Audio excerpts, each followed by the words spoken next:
Shut up and sit down. Welcome to the Answers Yes podcast, where we will explore the cause and effect of just saying yes in your everyday life or in business. I will dig into topics that are not just stimulating, but will challenge you to be better in everything you do. The podcast is based on the simplicity of saying yes to opportunities you might encounter every single day. I'm your host, Jim Riley. Join me in my first series titled Blue Collar Redefined. Here we are, another week of the Answers Yes podcast, and I am ready to go. Got a great guest lined up for this show today. Just had a wonderful weekend with the family. We went to the San Dimas Rodeo, took the kids and the wife, and actually met up with some other friends and their kids. If you've not taken your kids to the rodeo, it is time to go. I don't care what age they are. There's all sorts. There's something to do for everybody. And it's a great day out with the family between the popcorn and the snacks and the bull riding, the horse roping, and all that other good stuff. It's just really a good old-fashioned American day out in what felt like the Old West, and I was just in San Dimas. So anyway, something fun to do. I got my voter registration card today in the mail because I vote. I mail in my vote. It's much easier than trying to find those polling locations. And you know what a great honor it is to live in a country where we get to vote and have a choice and the privilege of being able to vote, both men and women who fought many, many years to have the rights to vote. So I'm proud to be filling out that ballot tonight. Regardless of your political affiliation, please get out and vote. This is an important time of year, especially this year, and for states like California and many others out there. You know, and speaking of your state, you know, whatever, again, your political affiliation, whether you're for or against our current president, keep in mind that you have your own state politics, and you really should look into the politics of your governor and who's up for re-election and why. Because although the president does have a lot of influence over some of the bigger things, the people that run the state have a lot more control over how you live or have the ability to live every day in, day out. You know, I'm talking about taxes. You know, you look at California, the gas tax is so high.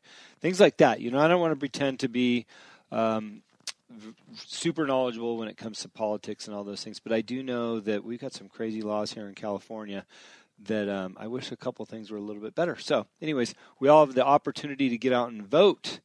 I wanted to bring up a couple things as we get into the winter season here with the podcast and things that are going on in my life. I'm going to start my keynote speaking tour here. I'm really hoping to get that kicked off just before 2019. I mentioned it in an Instagram post. I'm not really sure if I mentioned on the podcast or not, but I was hired by the Hagar Agency. They're out of the East Coast. I'm going to be doing some keynote speaking around the country. And the topic for my presentation is what I'm calling driven. And what it is going to be about is you always have a start and a finish of something, but I like to talk about what's in between the two and how you get there. A lot of people have complimented me on being driven and my ability to go out and do some athletics, take high places, you know, podium races at the Spartan Series. I just got the second up there in Lake Tahoe, and I've had the fortune to win a lot of off-road races in my truck. So anyways, we're going to be talking about driven in our keynotes, and we're going to talk about topics such as doing what you love, making emotional connections, doing what you say and say what you do, and then just good old-fashioned hard work. And I'll be using a lot of my stories from my past careers, whether that was at Kettle One or with In-N-Out Burger or Zuña Tequila or even now with Baja United Wines. So I look forward to seeing people out there and kicking off my keynote speaking tour beginning of 2019. I do think I've got a trip to New York before I go there to have my first presentation. So I'm excited about that. All right, well, as we're getting into this week's show, it was my honor and privilege to interview Mr. Phil Downs, an incredible person. He served 2 tours, technically 3, because he took some time off at home and went back out over in Afghanistan. And, you know, we talk about not necessarily the war itself, although there are some topics that come up, but we really talk about when he was in school and the decision process of signing up for the military. And, you know, this show's called The Answers Yes for a reason, and that is so that you can hear choices that people have made in their life to get where they're at today and why they said yes to different opportunities. And Phil is no different. He made a choice to serve our country, and we appreciate him for that. And I just would invite you to sit back and enjoy his story and the reason why he said yes to serving our country. So let's listen to that interview, and we'll touch base later. Hello and welcome to this week's show of The Answer is Yes. I appreciate everybody listening. We've had some wonderful guests on the show. Some people I've talked to months ago, and I've been wanting to get them on the show, and today's one of those occasions. I get excited about a few topics, and one thing that I'm particularly excited about is our country, our military, the people that serve.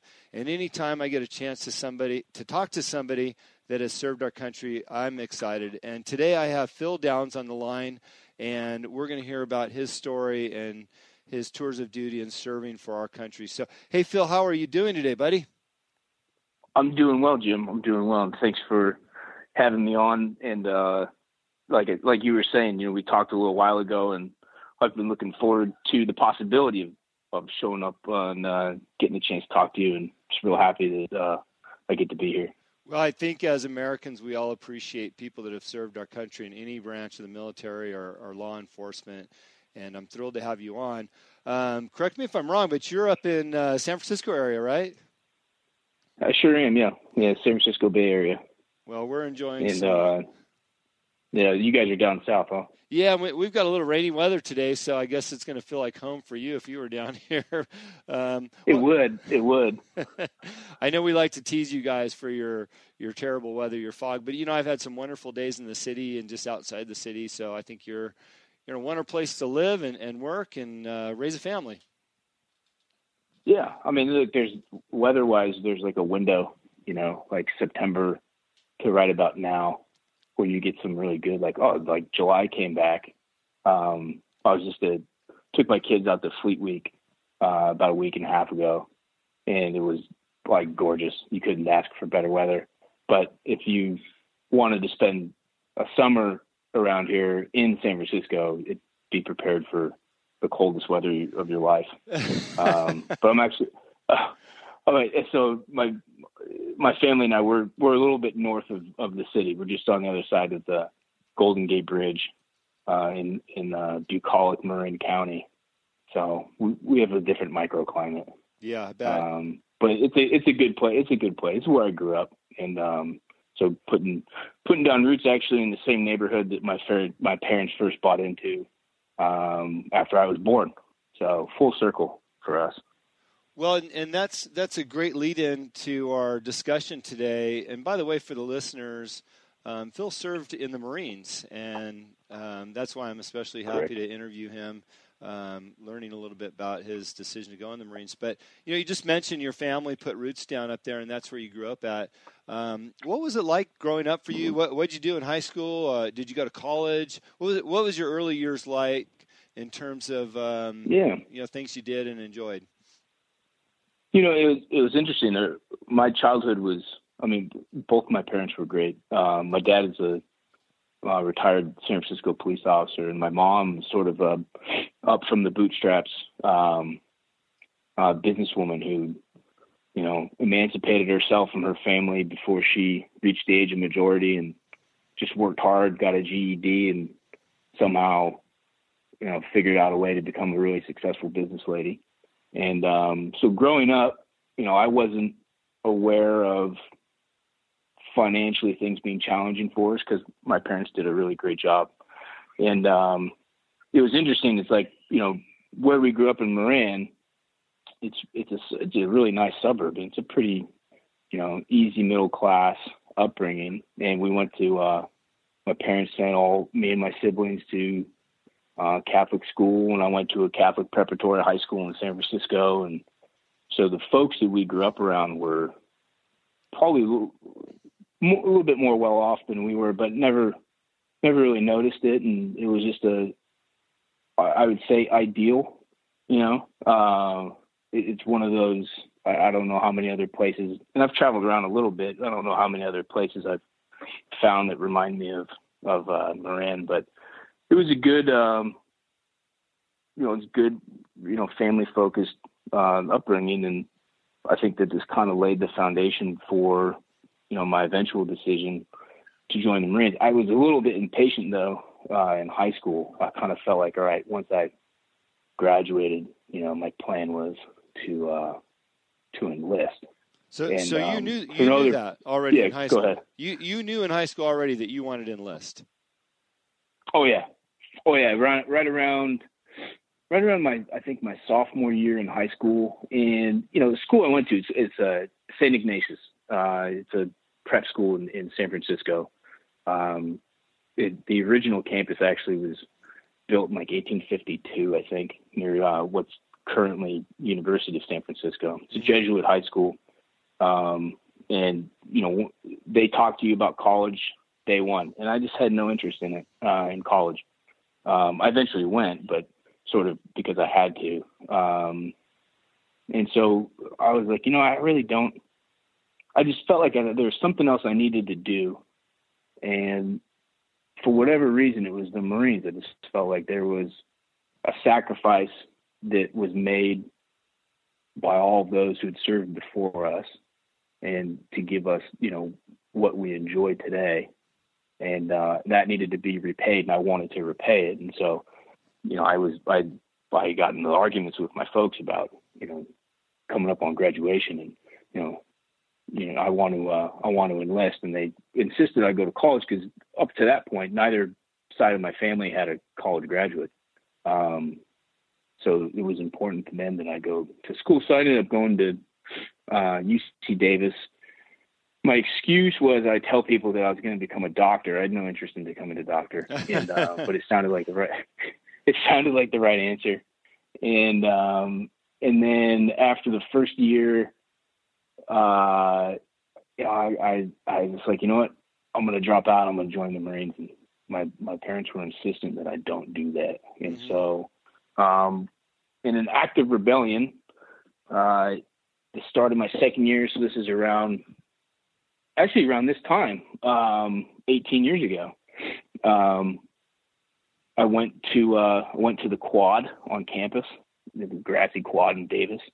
And there's, cause I'd seen a Marine Corps recruiting table, there the week before, and there was the Marine recruiter was there. And I rode my bike right up to him and said, I want to enlist. And he looks at me like kind of cross-eyed, and was like, what do you mean enlist? Are you a student here? I said, yeah. He goes, well, I'm recruiting for officers.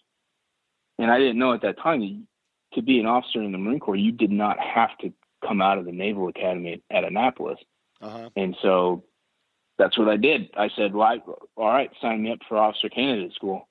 And I went home and called my parents, told them what I did. And there was this like long period of silence. It was really awkward. And then my mom said, why on earth did you do that?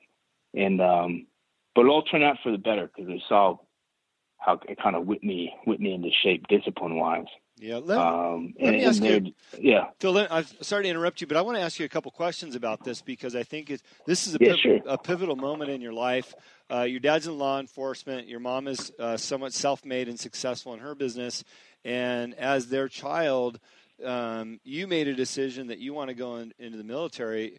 Clearly, it answered one of my questions. That was your parents asking you to go into the military, and they did not. Right. So clearly, you were so passionate about this. Where was that instilled in you? Was it through classmates, through movies, through your educational process? Where did you create this passion where you were strong enough to go against what your parents wanted for you? And I also find it not necessarily odd, but I think it's a rarity that your dad was in law enforcement and wasn't encouraging you to kind of go down that path of some sort of enlistment. Yeah. And, my dad in particular really, wanted us to stay away. And I'm the oldest child too. And he was very clear about, look, I don't want you to follow the same path, that I followed. I think the catalyst, behind my passion to serve in the military came from just my educational background and reading about history, and especially our history in this country. And maybe ironically so, the way that I observed growing up, my dad served his community as a police officer.